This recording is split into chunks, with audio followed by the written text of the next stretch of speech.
everybody? It's your boy Arnold back with another video, and I'm so excited to do this one today, guys, because as many of you know, firstly, I am a Spanish teacher, and I have the best students in the world. Shout out to my students. Oh my goodness. Love you guys so much. Hope you guys are having a blessed and safe Easter break. Let me also mention, if you are someone who's interested in learning Spanish, definitely comment down below. Definitely have some things for you. If you're interested, we could definitely have a conversation. We'd love to help you with that. But again, my students, they know that I love video games. Okay, do I play video games a lot? No, but I do like watching gamers or streamers online who actually do. And in class, from time to time, we kind of may have ourselves having a side conversation where we're talking about video games, and they know that I'm somebody who don't just like to play any kind of game, right? I'm somebody who actually like games that have substance, that has something that you can actually either learn from or that just makes you think. And a lot of the games that we've been talking about are actually kind of scary. And I'm actually watching one right now. One of my students said I should watch, I think it's called Outcast or something like that. It was something I was watching yesterday. But in any case, we've been talking about a lot of scary games. And obviously, this game I'm about to talk about today, if you're underage, this is not nothing you need to be watching. But it's a game that I found to be very thought-provoking. Okay, and it's called Little Nightmares. Okay, it's specifically Little Nightmares 2. There's the first one. I did see that one. I'm going to probably watch it again to see if I can, gather some thoughts from that one. But anyways, from Little Nightmares 2, if you saw my last video, Alice in Wonderland, then you know one of the things I want to do on this channel is take these video games, take these books, take these stories, etc., and talk about the lessons that we can get from them. Right? Because if you think about it, what's so powerful is when we play these games, when we read these books, when we read these comic books, etc., then it's a powerful way that we're connecting, right? As a community, there's something that we see in these characters that resonate with us, but at the same time, we're drawn together, which is powerful to me, okay? Especially as a teacher.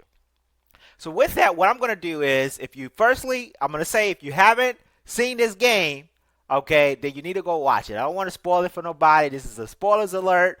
Okay, heads up right now. And then secondly, I'm not going to really try to describe the game too much because that's going to be kind of a lengthy process itself. I'm still feeling new to it. So I'm going to just kind of take what I thought I got from the game from my perspective as a teacher and then just talk about it with you. Okay?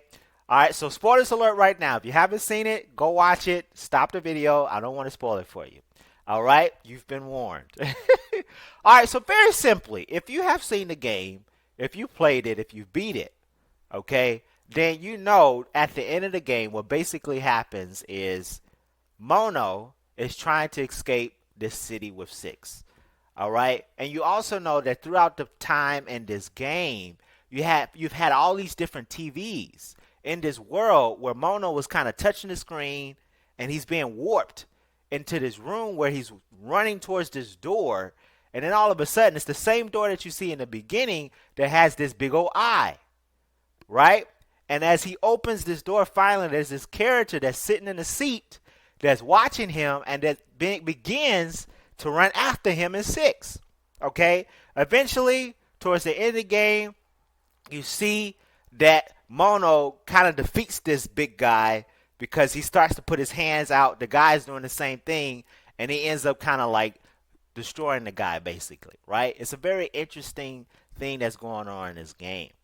Okay, but anyway, at the end, he defeats this big guy that came out of the TV screen that was sitting in the seat in this room, okay? And now, all of a sudden, Mono and Six are trying to escape the city because they have these big old eyes that are going after them. Right? Well, if you remember, at the end of the game, they have to make this big leap, which is powerful here. They have to make this big leap, and then Six holds Mono's hand. But what happens after a while? For a few seconds, Six lets Mono's hands go, and Mono falls down. And all of a sudden, you kind of go back to him as the character They have all these eyes that are around. And then all of a sudden, he kind of stands up on these eyes or whatever, something he's standing on, and then he begins to sit. And then the game kind of progresses a little bit, and as he's sitting there, he's just sitting there straight up. The game progresses, and all of a sudden, what begins to happen? He begins to turn into the same guy that you end up seeing when the door opens with the big old eye. The very person that he destroyed throughout the game that was chasing him was him himself. Now I want you to think about that. It's very, very powerful. It's very, very, very powerful. So many different interpretations you can get from that. But here's what I got from that as a teacher. Guys, how many adults do we know right now that have lived life full of regrets? I want you to think about those people right now. Maybe you have some people in your family. Maybe you have some people, some friends maybe, right? And they wish that they can go back in time and that they can change the events. They go back through all of these different scenarios, right? And that's exactly what I believe Mono is doing throughout the game.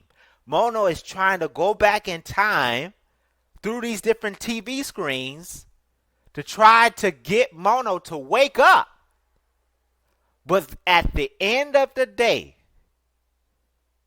there is absolutely nothing Mono can do. Why? Because time has passed him by. And he's made the decisions that he's made. So what is the powerful lesson we can learn, I believe, from Little Nightmares 2? You guys, we only have, firstly, one life. And you're going to be presented with opportunities that can change your life. You're going to be presented with things that may be scary, right? But there could be an award there that could be fulfilling. And maybe you're going to have people on the side, as I say in my other videos, that may discourage you and that may try to bring you down.